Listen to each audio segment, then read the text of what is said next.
పల్లమ్మ పళ్ళు. ఆ పిల్ల పల్లె. రావాలమ్మా, రావాలి రావాలి. పల్లబ్బాయి. చెప్పు పల్లమ్మాయి. నన్నెందుకు పల్లమ్మాయి అంటున్నావు? నన్నెందుకు పల్లబ్బాయి అంటున్నావు? నువ్వు పళ్ళు అమ్ముతున్నావు కాబట్టి. నువ్వు పళ్ళు కొంటున్నావు కాబట్టి. నాకు నీ పళ్ళు అవసరం లేదులే. కేజీ యాపిల్ ఎంత? 150. తగ్గించండి. ఇక్కడైతే 100. నీ బుద్ధి ఇప్పుడు తెలిసిందిరా. కేజీ యాపిల్స్ ఎంత? 150 అమ్మా. ఇక్కడైతే 100 అండి. అయితే కేజీ కట్టేయండి. నిన్ను కొట్టినా కుక్కను కొట్టినా ఒకటే. అతని దగ్గర కొనలేదు కదా, ఏమైనా ఫీల్ అయి ఉంటాడా? నాకు మీ పళ్ళొద్దు, తీసుకోండి. భలే బేరమమ్మా.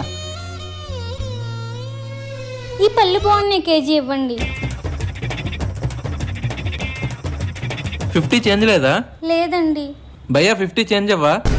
అతన్ని అడుగుతారండి, అతను మీ శత్రువు కదా. ఆ షాప్ కూడా నాదే. కరెక్ట్ రేట్ గా